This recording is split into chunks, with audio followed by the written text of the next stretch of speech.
Thanks, Al. I guess I can always start off by saying loose lips sink ships. That's almost a pun anymore. I'm Phil Schneider. I worked 17 years for the United States government as a geologist and aerospace engineer as well as a structural engineer. I worked for such elusive occupations with Morrison Knudsen, Bechtel, Page & Page, Aerospatiale of France, and a host of other, EG&G and a host of other, Los Alamos Laboratory and these kind of things. But rather than bore you with all those statistics, I've got cooked up a real mixed bag here of different topics, and it's might be a little bit like brain overload, but I'll start from the beginning. And like I said, I worked 17 years, co-invented methods of shape charge blasting as well as laser rock deflagration, which means rock is literally melted or powdered by a special maser laser combination, and the residue of the rock underneath is applied as a coating, as a liquid coating, kind of like instant agate, if you could imagine a hunk of agate, which is a hard silica mineral, rock actually. But up here we have another topic. This is an area to where I worked. I worked 11 years of the 17 years at Groom Lake, S4, S2. It's in the Nellis Air Force Base area. In fact, Groom Lake is, I'll show you in the picture right here. It's right here. Groom Lake is quite the place. A lot of rumors and other kinds of things have come out of there. Of course, people have stood on the outside for years and wondered at what's been flying there. There's all kinds of things been flying. Let me give you a brief overview. Start in ancient history land here. Back in 1909, the U.S. cavalry was engaged in catching some banditos that had crossed over the Mexican border into a place called Truth or Consequences, New Mexico. And they went into a cave or a hideout and killed the so-called bandits, but what they found out they couldn't explain. And they were called horseshoe craft at that time, or horseshoe ships. There were UFOs, and they saw these, what they called demons, gray demons, little gray guys all around the place. That was in 1909. Now in 1933, our government was actively engaged with the Europeans, mostly the French and the English, in special researches dealing with aerial phenomenon. And once again, the term flying saucer or flying disc didn't come about until much later, supposedly right around the mid-1940s. Anyway,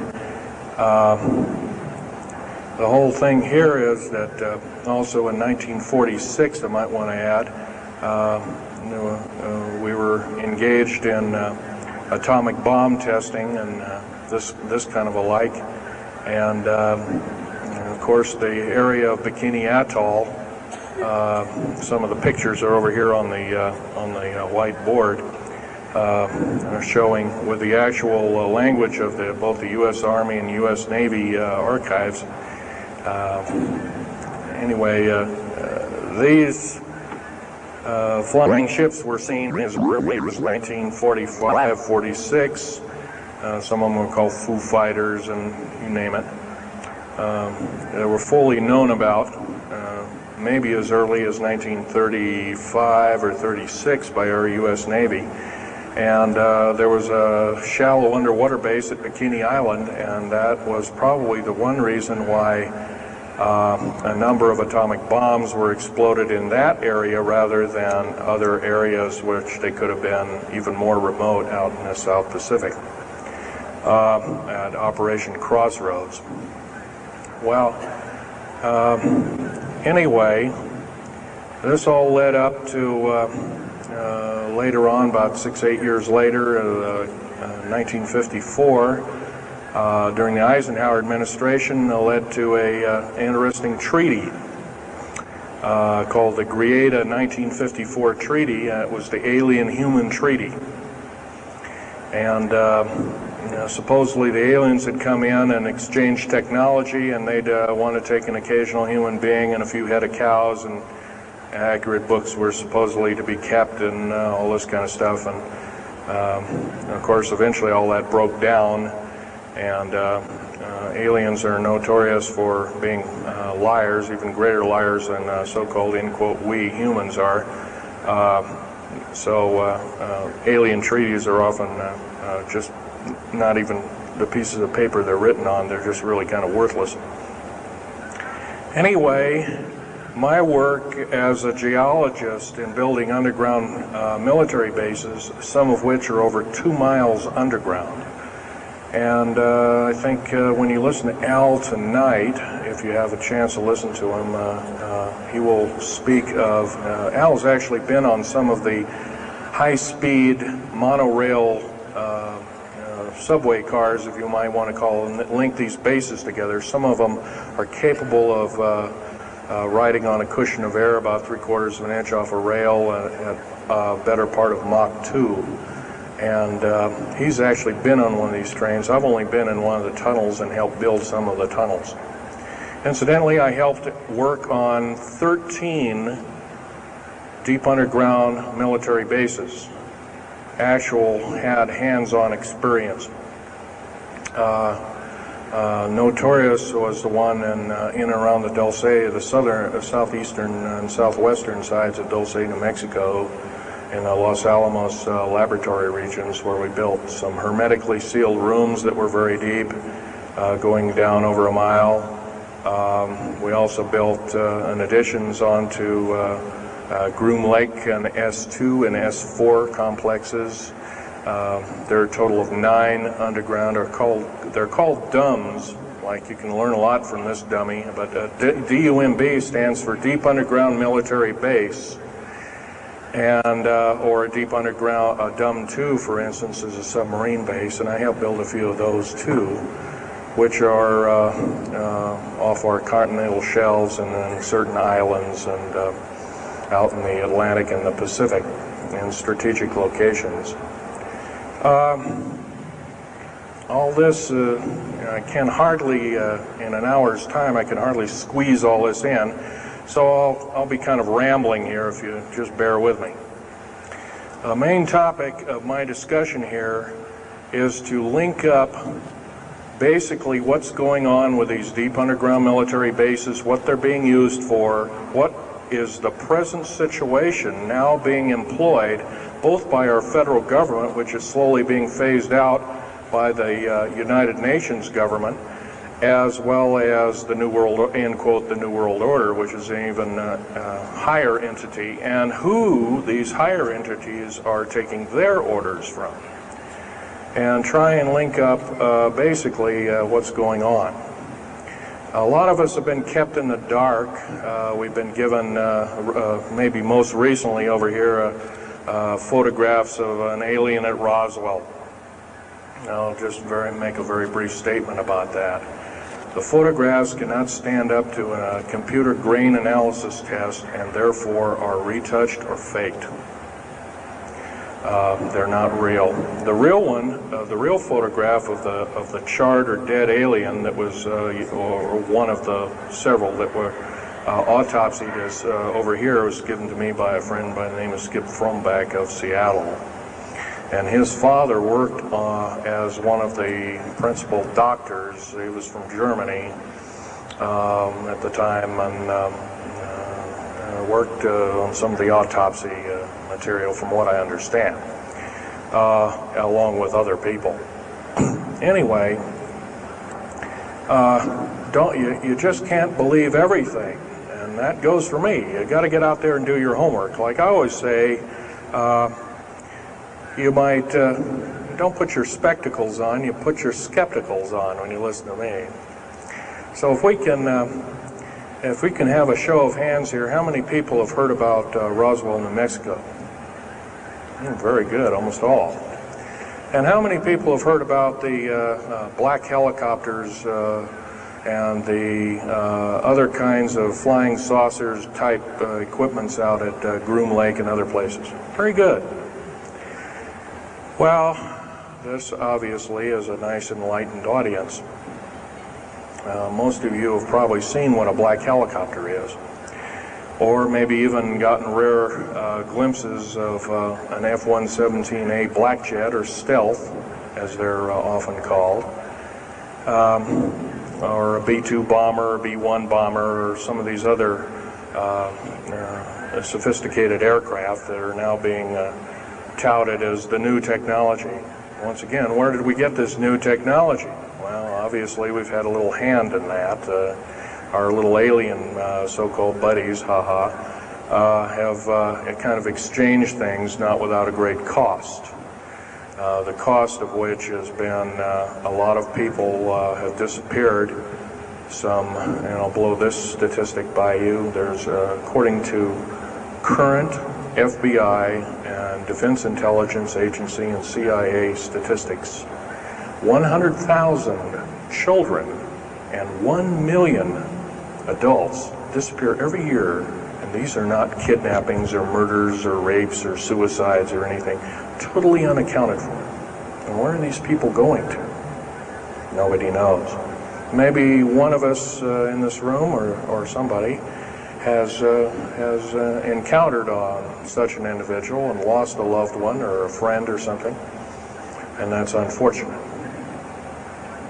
My best friend, Ron Lee Rummel, several years ago, got himself murdered because we dared to put out in print, at that time I was still working for the government, and so was he, we dared to put in print the so-called the Strategic Defense Initiative, or Star Wars, as part of the New World Order and takes its actions. It was originally written as a kind of a spoof or a joke. We had one of these alien greys dressed up and had New World Order insignia on, and of course that wasn't taken very nicely, and my friend got himself murdered. It was called a suicide, but now it's been turned over to special authorities who now acknowledge it was a homicide. Other than that, I'd like to also mention something about my father. My father was a U-boat captain in Hitler's Navy. And that it is time that world governments officially acknowledge. I didn't find this out until about 2 weeks before he died. On his deathbed, he kind of told everybody in total shock. I was one of them. In fact, I didn't believe him. I thought he was kind of in delirium or something like that. And of course, other things have come up since. And so, anyway, he was captured by the French, turned over to the Third Army, U.S. Third Army, and then U.S. Third Army turned him over to the Navy. And he was a master machinist. Now, that's not a journeyman. A master means they can take a block of metal and make a gun or a watch or some other fine instrument. And he was a master machinist. He later became an MD doctor and part of the aerospace medicine group of the United States Navy. Was instrumental in helping build the USS Nautilus and its first nuclear-powered predecessor, the Enterprise, the first nuclear-powered aircraft carrier, and other ships like it. He pioneered all the ways in building very small and miniature nuclear engines and He even helped later on in his life, he helped develop the infamous grid bed nuclear motor, which is now employed in some things that look like flying saucers that people claim are flying saucers. Yes, we, in quote, the United States Air Force and other armed forces, are training other European forces to fly unidentified, or now identified, or, in quote, flying saucers. We've actually built several prototypes that are flying under names of black craft. My position as a geologist and engineer got me to see a lot of things in the world. I've been in over 70 countries. Also worked for NATO. I carried a level 3 security clearance with a rhyolite factor. Rhyolite is a hardened factor, only given out to a handful of civilians and maybe a couple of hundred military men worldwide. I thought I was doing the nation, United States, as well as the world a favor by, I thought I was kind of keeping my end up. Well, it didn't work out that way.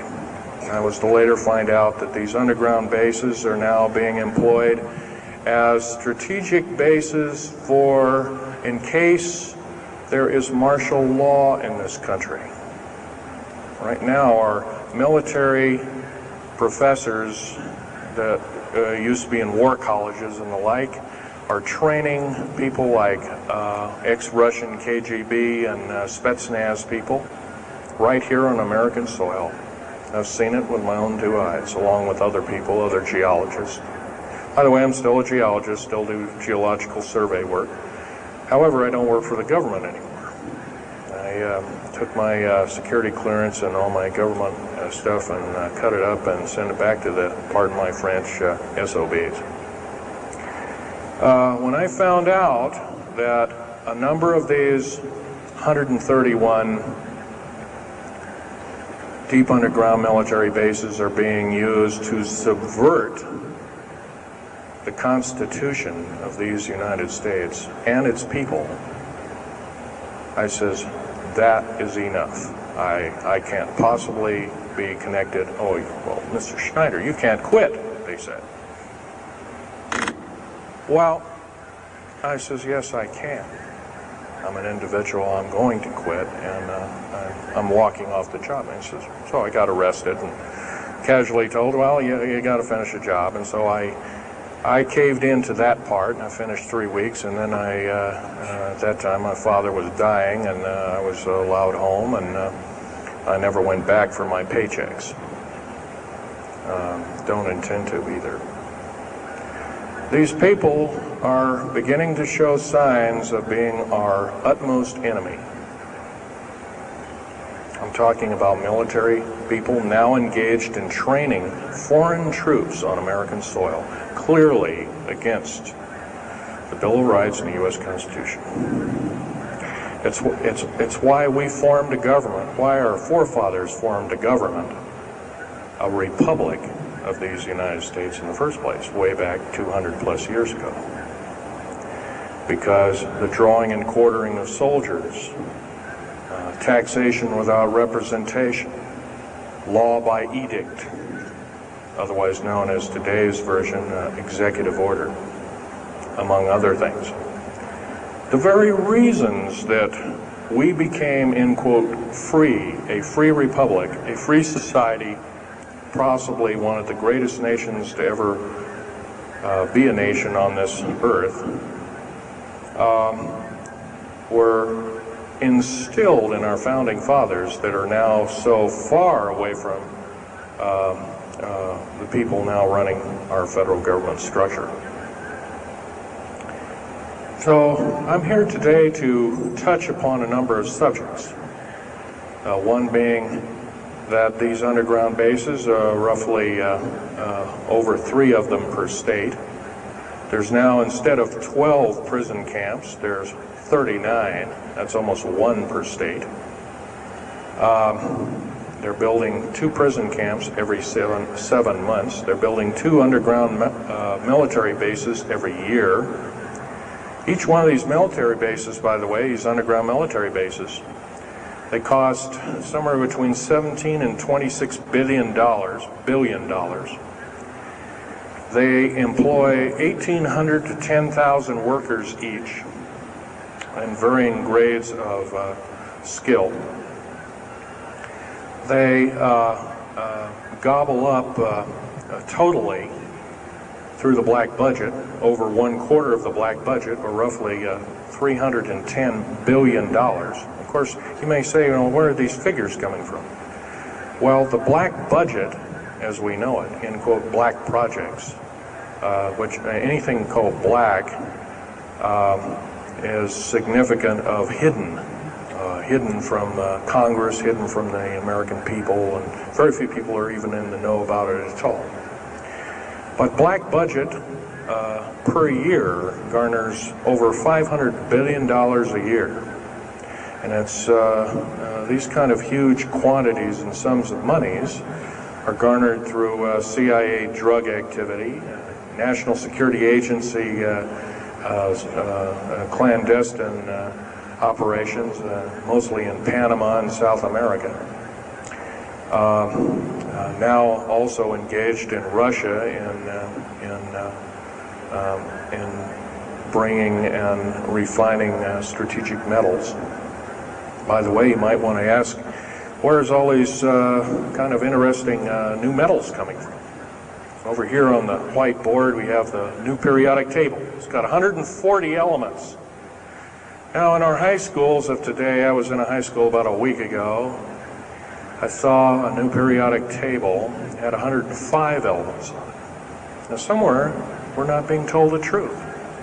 We're being lied to at every turn and every corner. We're considered less than morons. So the government has made itself an entity, an independent taxing body, an entity into itself, and isn't accountable to anybody, not even the so-called New World Order. They just go ahead and do everything willy-nilly as they please. There's nobody checking. You don't have to worry about this. Occasionally there's a senator who pokes a nose in here and there, and that senator finds out either nicely or not so nicely that you don't do things like that. Now, if we're to gain a grip on our country, if we're to take our country back, we must first ask our public officials if they cannot tell us the truth, and we will impeach them, or they will be impeached, or they'll be tried as traitors. This is pretty stiff language. Already it's slowly beginning to trickle out and to occur to a number of people that this may be the only way out. Also, our founding fathers, George Washington, Patrick Henry, and a few of the other ones came up and said that you don't want to let the beast out of the box. And they were talking about a runaway government. You don't want to allow your government to become like England at that time. And so they warned us about this very same kind of thing. First of all, the United States is not a democracy. It's not a republic anymore. It should be a republic. That's to the republic for which it stands, one nation under God. Why we can't even pray in the public schools anymore. We have to have a Supreme Court judge or group of them, plus Janet Reno and company, among other things, telling us what to do. Interpret for us as if we cannot read with our own two eyes and understand with our mind. This, of course, is bad policy all the way around. And I guess I don't need to blow that by your ears. Okay, on another subject, I have a number of items up here at the table. One of which here is, if I can show it, is a heavy hunk of rock indeed. It has a weight of about a little bit more than a pound, 2.5 times the weight of uranium. It's not radioactive, can never be made radioactive. It's composed of earth, rare earth, clays, and powdered metals, as well as an alien element, mostly from crashed, retrieved flying saucers and those of the kind that have happenstance to crash in our deserts and backyards, so to speak. It's called Mironite. This is employed in every stealth aircraft, every black jet throughout the black budget. Also in the very small quantities in the skins of black helicopters. Mironite. Here's another thing. Here's a piece of probably the purest titanium you'll ever hear or see. It's so pure, it's also composed with other alien elements to make it extremely tough. It's capable of withstanding temperatures in excess of 7,000 degrees Fahrenheit. Our new Phoenix-class submarines, of which we're building 2 a month right now. Phoenix-class submarines is a black budget program. Each one of those submarines costing $208 million just for the titanium hull, which is made of this material. Approximately 10,000 pounds of it. Now, we've got, supposedly, as of the data right now, we've got 106 of these submarines. They're plying the waters and the waves. They can dive to a depth of over 7,000 feet and hold that for 3 months. It's a fantastic submarine indeed. It has 11 grid-bed nuclear motors on it, engines that run everything, purify the air. And, by the way, these aren't your usual nuclear motor installation. They're very small. They're probably no bigger than this podium, weighing less than 3,000 pounds, putting out as much as the equivalent of 3 aircraft carriers of the Enterprise class. But these Phoenix-class submarines are getting this metal. Now, where are we getting the metal? It's being stockpiled in a number of strategic locations. Supposedly, I've heard stories, well, it's being mined on the moon, and I have no way of proving that, one way or another. I think we're probably getting it from Russia, or refining it in outer space. What are we shuttling? Basically, a shuttle. A secret shuttle flight, 1 a week now, is going up and back. What are they shuttling? Well, obviously, they've got kind of their own little laboratories up there, space station, and all this kind of stuff. Remember, what you're being told is only just a smattering of the truth. It's not the real truth. Maybe it's 5% of the truth. Maybe it's not even that. You can rest assured you're not getting much. Another strategic metal is this particular bar with some strange crystals on it, the scalenohedral crystals of niobium, titanium, rhenium, copper oxide. This complex group of elements, not found on the Earth in specific quantities. This was developed at... and that it is time that world governments officially acknowledge are employed in all black jet aircraft, all of them, including the, in quotes, sport model, the little flying saucer we occasionally see over at Groom Lake. And by the way now, if we happen to be with a video camera, taking pictures of the so-called area around Groom Lake, it's now, you can get your equipment confiscated, your car, your house. You're considered the same thing as a drug dealer, and you'll go to jail for up to 5 years, and $1 million fine. I personally don't think this is what I'm hearing. I just don't think that this kind of punitiveness is what we need in America, and we have to get rid of it. Otherwise, we're going to die with no America. Here's some other elements. Here's a very light element. It's composed of lithium metal, as well as a alien element a little heavier than hydrogen, but a little lighter than helium, also employed in this. It's used in secretive methods of propulsion. And it also is in a peculiar scalenohedral crystalline form. And anything scalenohedral, and by the way, a scalene triangle is no side is equal to another side. A scalenohedral metallic crystalline structure is definitely an alien element, or alien technology converted over to our own technology. These were given to me about a year ago. They're called alien or aurora drops. It's supposedly the skins of the black jets, some of the ones that are coming in at very high rates of speed. They're still glowing red hot to white hot, and they'll sit out there and cool off, and they're dripping their material off of them. And it's kind of like a rubberized coating.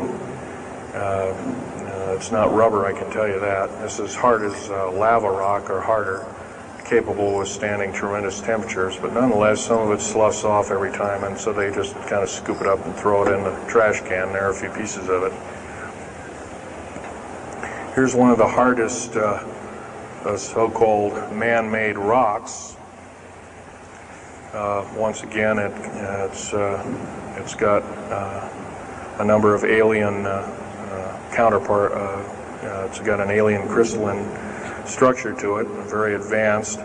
It's about 11 times harder than a diamond, about 70 times stronger than a diamond, capable of standing temperatures in excess of 10,000 degrees Fahrenheit. It is employed as very thin coatings or windows, tiny windows, in hypersonic aircraft that exceed Mach 5. Here's an interesting artifact. Right here in this hunk of rock, which by the way was an old 100,000-year-old chipping tool found in Syria, Jordan rather, excuse me, is a imprint of, it looks like a fossil, but it's not. It's an imprint of a small mechanical part with exactly 360 kind of little rotor blades. Well, this rock is 220 million years old. Who was making machines 220 million years ago? Maybe von Däniken was right after all, huh? Here we have an actual piece of agatized fruit, or it's similar to a lime. It's even been pecked by a bird at one time, and that's still there. So it was instantly turned to agate. It is the same agate or chemical structure as material found at Hiroshima and Nagasaki after the A bombings in World War II, where grasses and flowers and petals of flowers and other kinds of things were instantly petrified, turned to agate. It is the same identical crystalline structure. However, this particular piece is about 20 million years old, and it's still got its original green coating, and it's basically unchanged, perfect condition. Likewise, here's a garlic plant about somewhere between 20 and 35 million years of age, and once again it's got that same pink agate coating. And here are some pieces of the metal skin from the crash disk at Roswell. It was given to me when I was 14 years old. My father was visiting one of his old friends in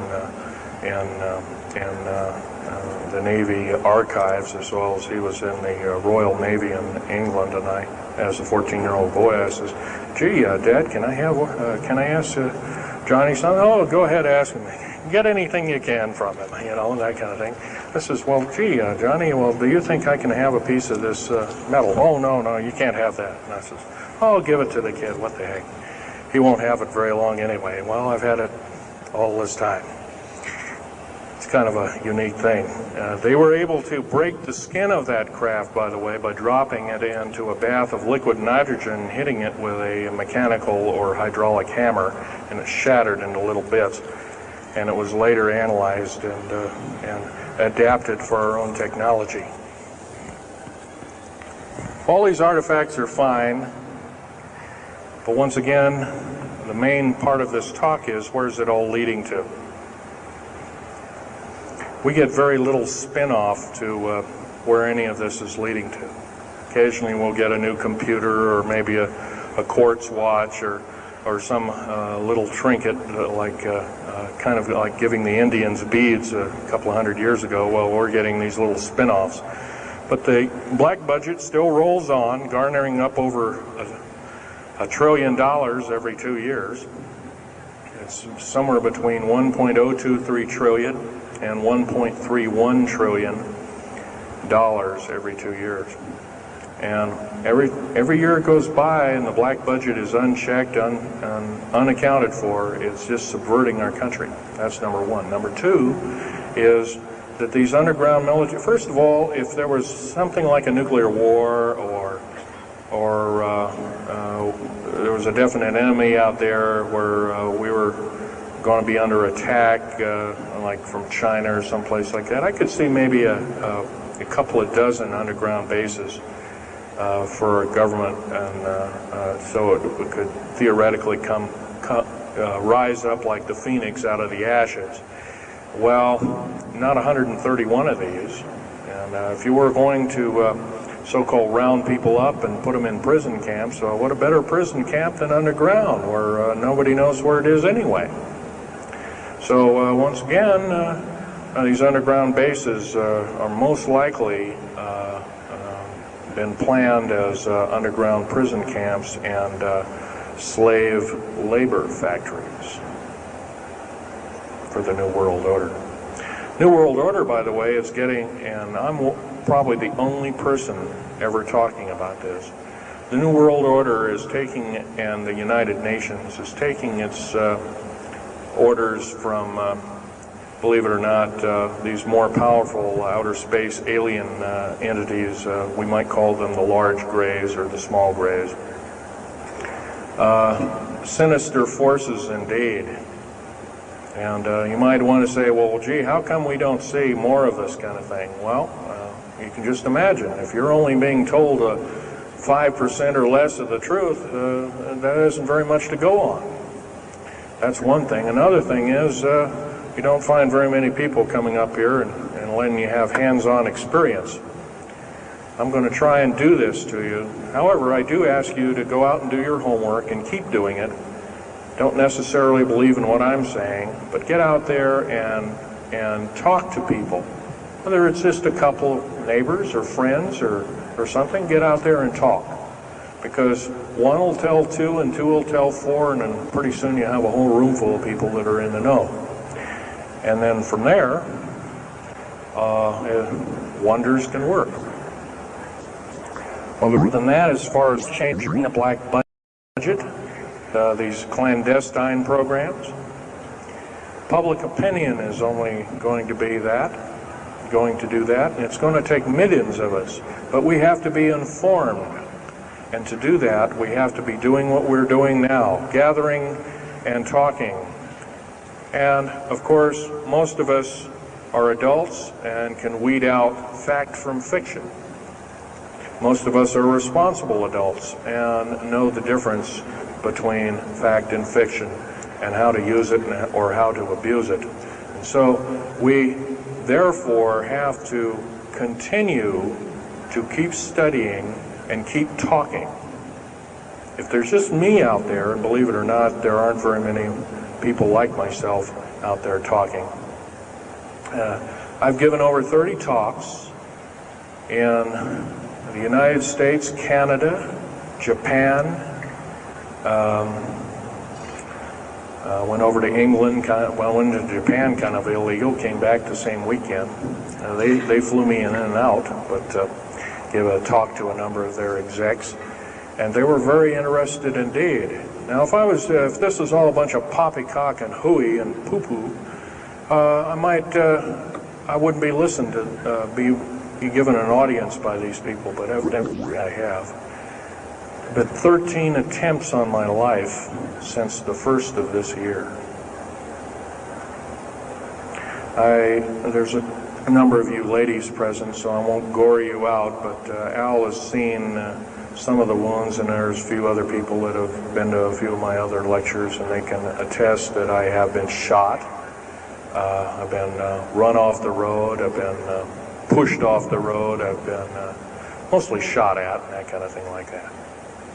But been in hand-to-hand combat with some of these people, and once again, I'm not in the best of shape anymore, but I still know how to handle myself. And I'm just about ready to wrap things up here, but just basically wanted to give you an overview of what's happening. And if we have any questions, we can start asking a few questions. Okay, here's a gentleman way over here. Would you please speak up loud?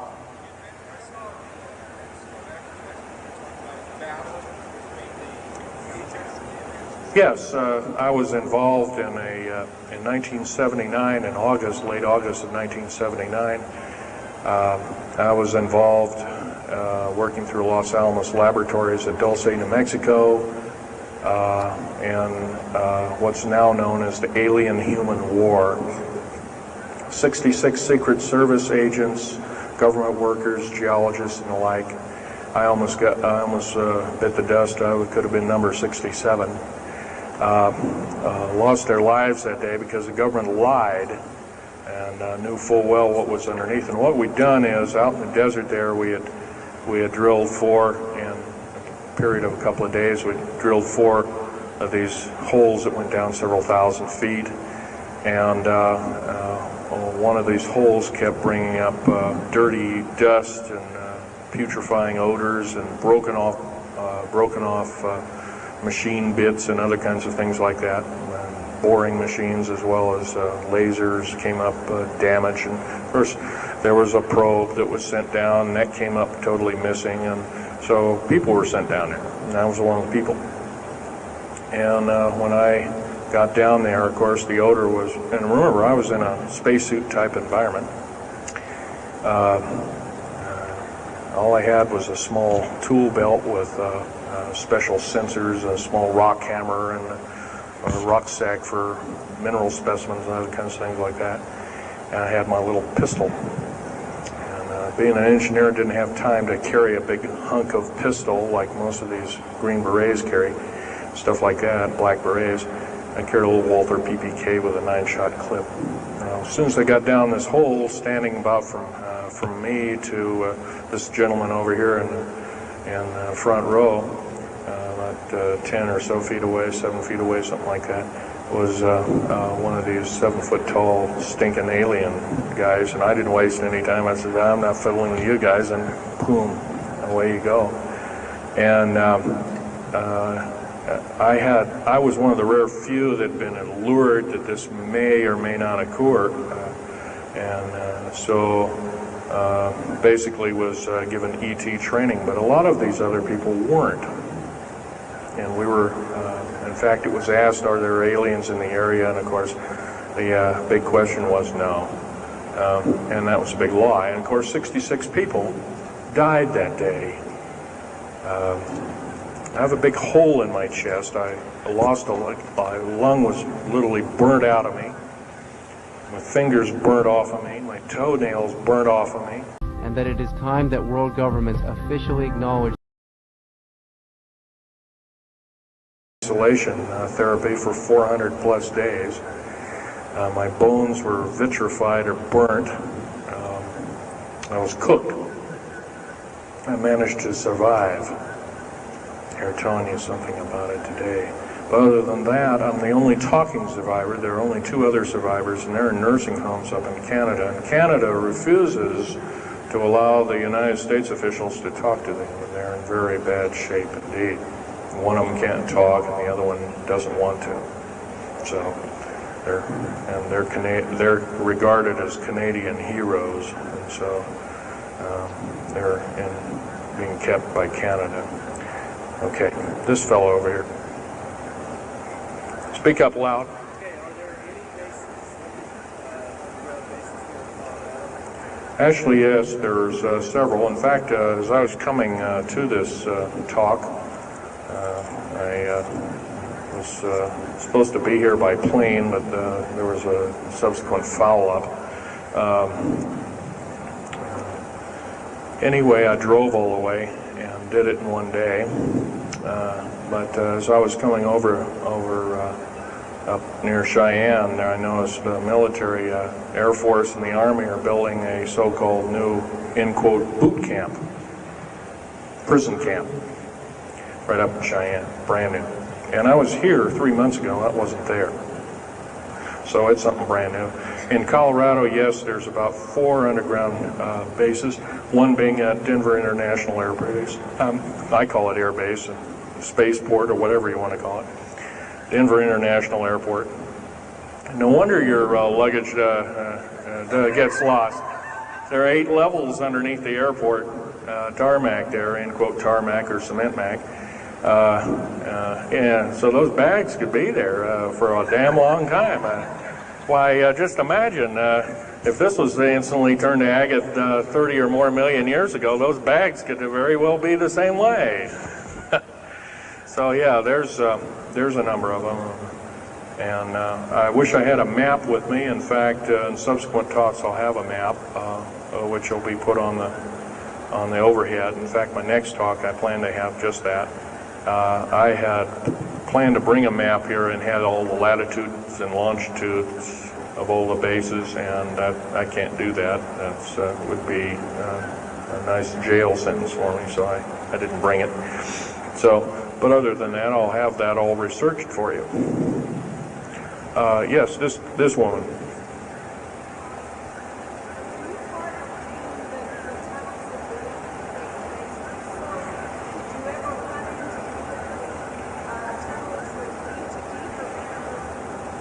Yes, as far as there being an inner Earth, a hollow Earth or anything like this, no, I've never run into anything like that.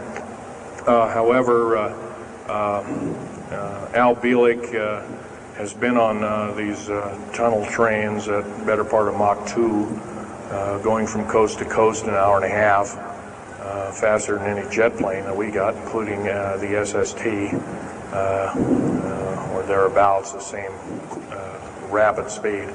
But I helped build a lot of these tunnels, and all of the underground mountain or military bases are connected, all of them, all 131 of them. They're connected both by road, not a big freeway under there, but it's at least a 2 to a 4 lane road, rather narrow lanes, but they're there, and there are also high-speed magneto-leviton train tunnels. Yes, this lady over here. Stand up and speak up, please.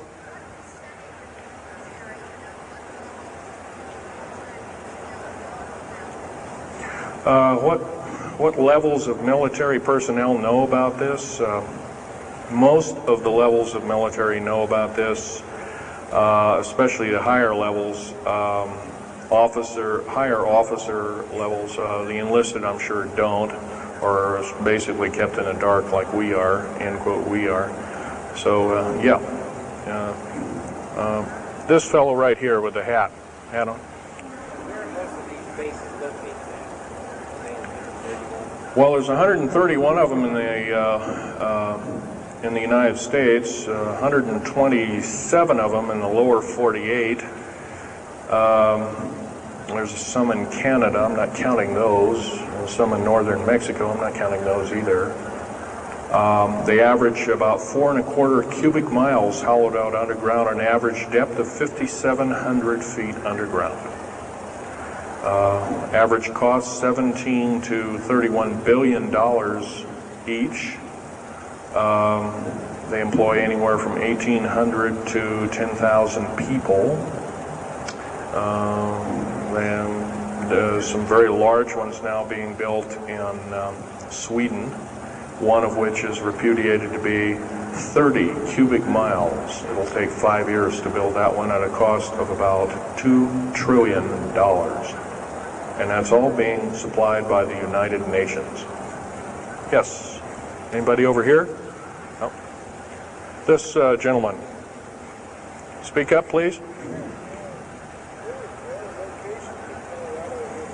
Okay, you want to know exact locations of all these? Well, for where all of your Army, Marine Corps, Navy, and Air Force bases are, they're with all this present, not the ones closed down. And by the way, the closed down bases are now being used for gasoline storage and equipment storage and these kind of things. So they're not really closed down yet. Boot camps, end quote, boot camps and all this kind of stuff. So-called prisoner camps and these kind of things. Right now our police, for instance, are are being trained by the Air Force and the Army intelligence in martial law research, as they call it. How dare they call that by that name? So where these are, they're where every one of these strategic bases are now. In Colorado's, in around Denver, there's 3 of them, and they're fairly small. Some of these bases are only maybe 2,000 to 3,000 feet in depth. Some of them were built a long time ago, back 35, 40 years ago, and they're only maybe 500 feet, and they're mostly for equipment storage. Denver, and then there's Fort Collins. There's also Colorado Springs area has a number of them. By the way, Colorado Springs is kind of a famous area. Nikola Tesla's laboratories were in Colorado Springs, and need I say more? I'll leave that up to Al Bielek. As far as Nellis Air Force Base, there's 9 underground mountain bases in Nellis Air Force Base. That's in Nevada. It's north of Las Vegas. There's going to be a UFO show and conference in Mesquite here later on this month, and that's up very close to, end quote, Area 51. That whole area, by the way, the state of Nevada is 81% end quote, managed or owned by the federal government. The land is either restricted or run by the federal government. That's why there's groups rising as we speak, dealing with the problem very vociferously, and senators are now getting involved. So evidently waking up is occurring. Yes, this gentleman over here. Speak up, please.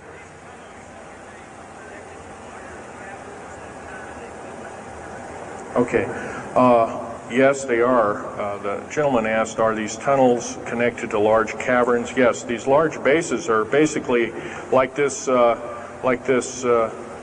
Coliseum. Everything's underground. Everything's a city underground. Most of these bases both have military bases, and they have all the accoutrements of life. Remember, each one of these costs quite a bundle of dough, and some of it in our tax money, but most of it in clandestine approaches, and that's definitely undermining the country. Yes.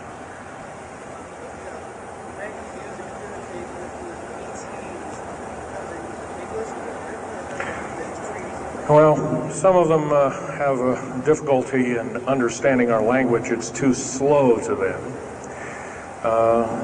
If you've heard whale songs or bird chirpings at high speed, it's about what these aliens sound like audibly to us, so it's a bunch of gibberish. Yes, they've slowly actually broken down. There's 11 prototypes or 11 civilizations of aliens visiting this planet all the time, all of which are known by the U.S. military, 9 of which are not very good indeed. They're pretty bad news. 2 of which are benevolent, but the benevolent ones have supposedly left. They have their own little war of sorts, especially the Pleiadian groups and whatnot like that, of which Val Thor was repudiated to be a Venusian, but other people will alert he looks more like a Pleiadian. He looks normal human, except he's got 6 fingers and toes. He's got one oversized lung. He's got 2 hearts. He's got all kinds of weird stuff. Bones are bigger. Yep.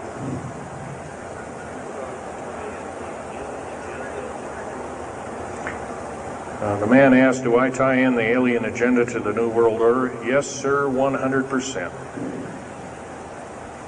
I can elaborate briefly. The New World Order right now basically is dismantling countries,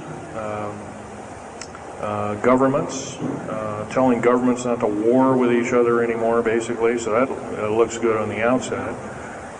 They're taking their orders directly from the aliens who've got their own timetable. They want the one world order because they want the planet for themselves. And, of course, you've often heard of the term Global 2000, and that's a supposed sinister plot, or has been a group of sinister plots to produce biological weaponry to reduce or thin out the so-called ethnic cleanse the population of the planet by 5/6, or roughly 5 of 6 billion people, enslaving the rest to work willy-nilly with the so-called people of the New World Order. Now, another peculiar thing is the alien agenda is not really well believed nor understood by a lot of these one-worlders.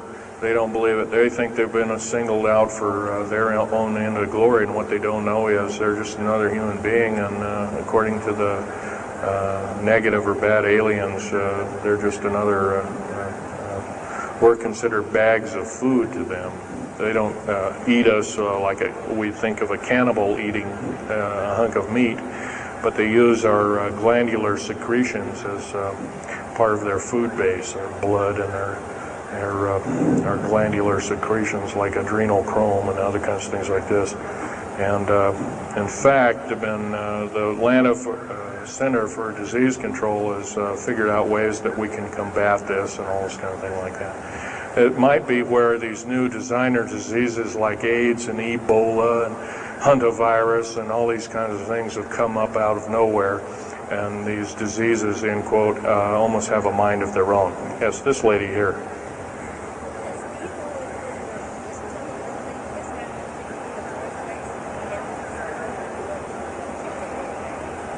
Okay, lady asked, is the tunnel building having an effect with earthquakes? Yes, it could very easily be, although got to remember a lot of these underground bases are constantly being repaired, and so a lot of people have to be hired.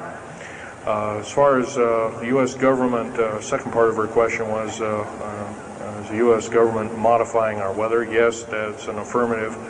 And we have, the U.S. government's been working with the Russians for at least since 1972 and maybe as early as 1966 on weather modification, and it's a well-known fact, and it's well employed. And by the way, they can literally weather modify a hurricane or a tornado out of existence. And the reason they don't do it is pretty obvious.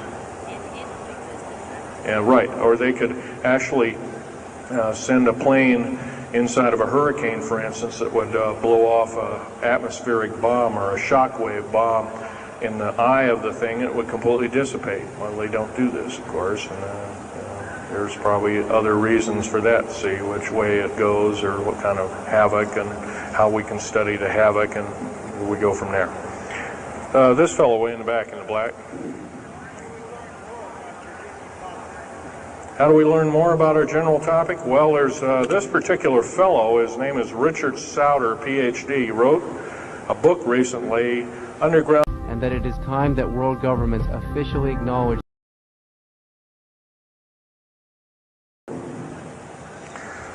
Then we have here's a popular science article, Secret Air Base. The government doesn't want you to know that Groom Lake, supposedly Groom Lake doesn't exist. Well, I guess if it doesn't exist, then me talking about it, I guess I can't be arrested or anything. I'm just full of poppycock here. Well, the editor, one of the editors of Popular Science that put this article out is now in federal prison. Then there's a book that called Stealth Fighter Pilot. These books are available. I got this one at Dalton's. This one actually was sent to me by the publisher. I did some test piloting, and the only thing I test piloted was would run the aircraft back and forth on the runway, the special runways we built at Groom Lake. There's a picture of me in uniform. And I can go on. And these publications are out now, and they're available. Yes, this lady over here.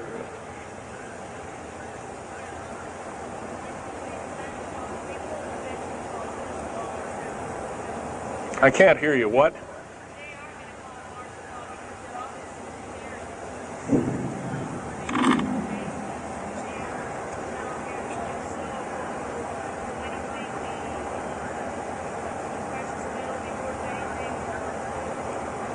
Okay. Okay, that's kind of a mixed bag question there. She asks, with martial law being called, will precious metals and all these kinds of things. First of all, hoarding anything will be outlawed. If you hoard food, have a radio, any way of communicating, stash gasoline, these kind of things, you will just be rounded up and that'll be the end of you. Martial law is martial law. Martial law is dictatorship of the worst form, or one of the worst forms. And her other part of the question, if I got it right, was when's the alien takeover? Well, the alien takeover right now is, and probably will be for probably the next 20, maybe 30, 40 years, will be basically in the background. The idea is to get the one world beast-like government order in place, and to thin out the population of the planet. And then, of course, then all heck will break loose from then on. And whether it is, I don't often mix Bible and talk, but some people have alerted, well, this is already mentioned in the Bible, blah, blah, blah, and all this kind of stuff. Well, that may be, but all I can tell you is I've been face to face with one of these sinister characters, or a couple of them, saying the least, and most people would, just the shock of them seeing such a thing would cause them to not be in very healthy mode, frame of mind, as physical as well as mental. This man here in the blue coat.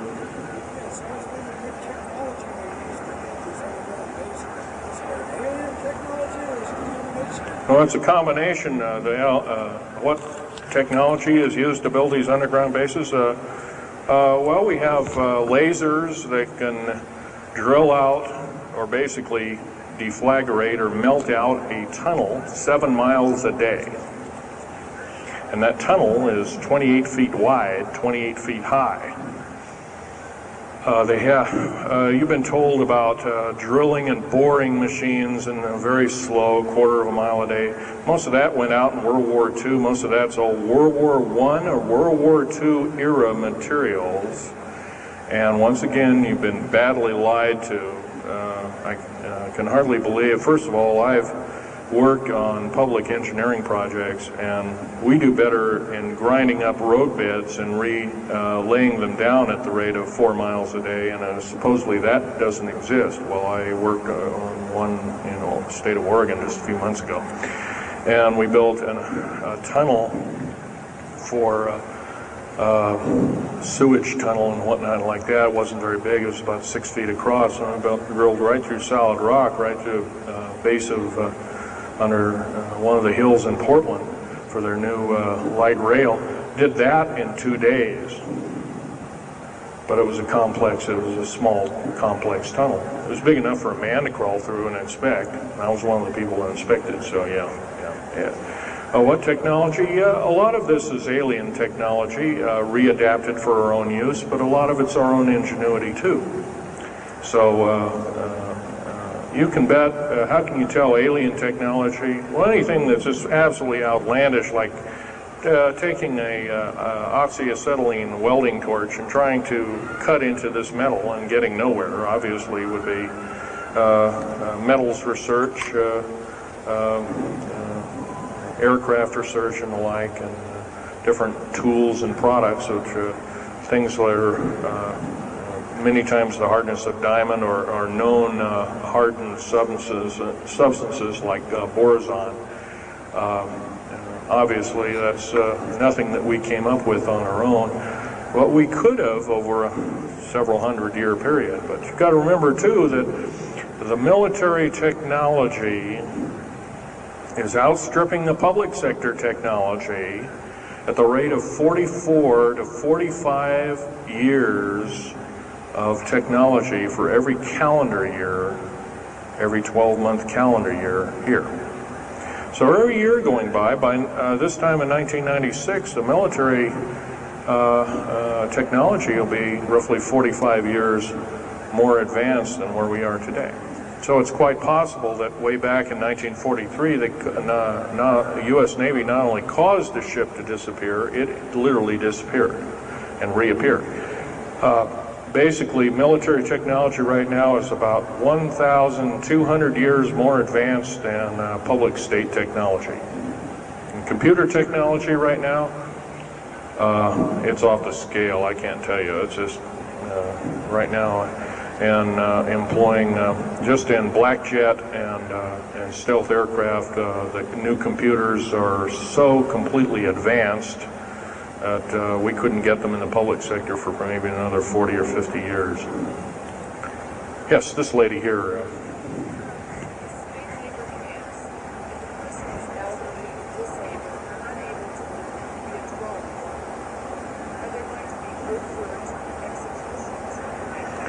Well, the lady asked with the slave labor camps, the old, the infirm, the handicapped, are they going to be executed, and will there be executions? You can bet your bottom dollar there actually will be these things.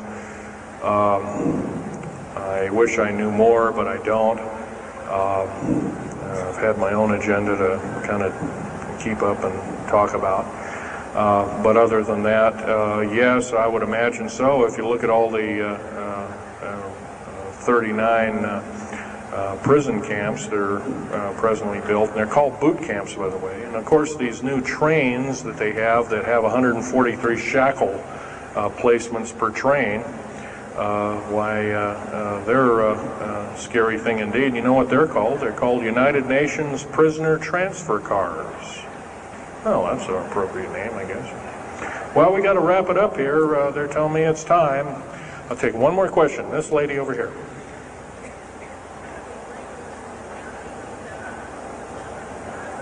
Don't brainwash. They don't brainwash you. How do they brainwash 18,000 people that are working? Well, you sign this little piece of paper saying you work, you go to prison for the rest of your days. Or you're not going to be taking home a paycheck of about anywhere from $4,000 to $40,000 per month, depending upon your position. $40,000 a month is a lot of petunias. Okay, well, I got to wrap it up here, folks. So I'll be over in Al Bielig's booth. I think it's over in booth number 125. I can take other questions there and let you take a look at artifacts. And once again, on these artifacts, in a very few minutes, don't handle them, just look at them. Thank you very much.